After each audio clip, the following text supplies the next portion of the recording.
मुदखेड येथे दुसरी बौद्ध धम्म परिषद संपन्न होत आहे। या धम्म परिषदेमध्ये बुद्धमूर्तीची प्रतिष्ठापना होत आहे। थायलंड येथून आणलेली बुद्धमूर्ती बौद्ध उपासक अरविंद भक्ते व गगन माली फाउंडेशनच्या वतीने नालंदा ट्रस्ट मुदखेड यांना दान करण्यात आली। या बुद्धमूर्तीची प्रतिष्ठापना भिक्खू संघाच्या वतीने विधीपूर्वक स्थापित करत आहेत। दान दिलेलं आहे आणि म्हणून हा सोहळा आपण ना भूतो ना भविष्य डोळ्याने पाहत आहोत। औरंगाबादहून हिंदवंश भंते महाथेरो मुळावरून सत्यपालजी भंतेजी महाथेरो आणि मोठा भिक्खू संघ सामनेर संघ या धम्मपरिषदेला आपल्याला लाभलेला आहे। मूर्तीची प्रतिष्ठापना करणारे भिक्खू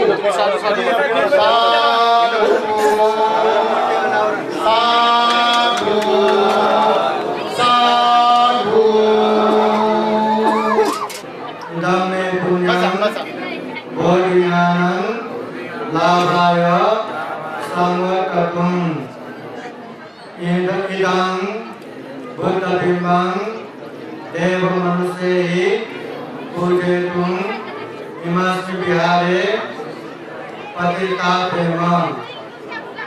इदं मे पुण्यं बोधिनानं लाभाय संवकर्तुं इदं बुद्धबिम्बं सभ्यैः देवमनुष्यैः पूजयितुम् इमस्मिन् विहारे पतितापेमः। इदं मे पुण्यं बोधिनानं लाभाय संवकर्तुं साधु साधु साधु।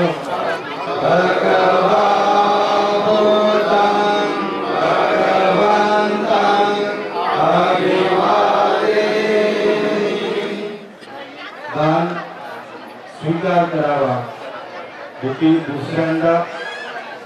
तिसऱ्यांदा आम्ही नालंदा ट्रस्टला तथागत भगवान बुद्धाच्या रूपाला दान देत आहोत। त्या दानाचा स्वीकार करावा। दानं ददन्तु श्रद्धायं शीलं रक्षन्तु सपदा भावना धीरतावन्तु दक्षन् देवता गता सर्वे बुद्धा बलवत्ता रक्षकानां जयं बलं नरहन्तानां च वीरेण रक्षं गन्धाः। मी अरविंद सोनाजी भक्ते, राहणार मुदखेड भीमनगर येथील। नोकरीच्या निमित्तानं बाहेरगावीच राहतो, परंतु माझी इच्छा होती की माझ्या राहत्या गावी जिथं जन्म झालेला आहे त्या ठिकाणी काही ना काही करावं अशी माझी इच्छा होती।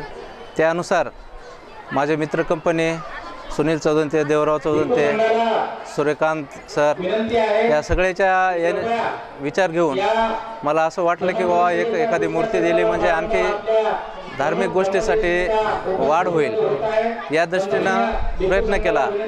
माझ्या मित्र तिकडं सिद्धार्थ हत्यांबिरे आणि गगन मालिक फाउंडेशन यांच्या माध्यमातून प्रयत्न करून थायलंड येथील बुद्धाची मूर्ती इथं दान देण्याचं ठरवलं। त्यामध्ये बऱ्याच काही अडचणी होत्या, परंतु सर्व अडचणी मित्रामुळे दूर करून ती मूर्ती आपल्याला मिळाली।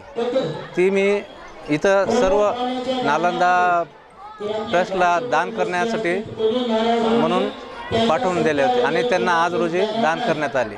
अशी अपेक्षा आहे की बौद्ध धर्माचा जे ऱ्हास होत चालला आहे त्याला जास्त चालना मिळावं आणि जास्तीत जास्त लोकांनी बौद्ध धर्माकडे वळावे आणि त्या निमित्ताने दान देण्याचं माझं मन हे होतं। धम्माविषयी आपला धम्मच हा वैज्ञानिक आहे, त्यानुसार इथं वाचन किंवा माहिती बरीच काही आपल्या धम्मामध्ये आहे की जे खेड्यापाड्यात माहिती नाही अशी। या धम्म चळवळीतून, या धम्म साधने केंद्रातून बरेच असा धम्म प्रचार व्हावा अशी अपेक्षा आहे।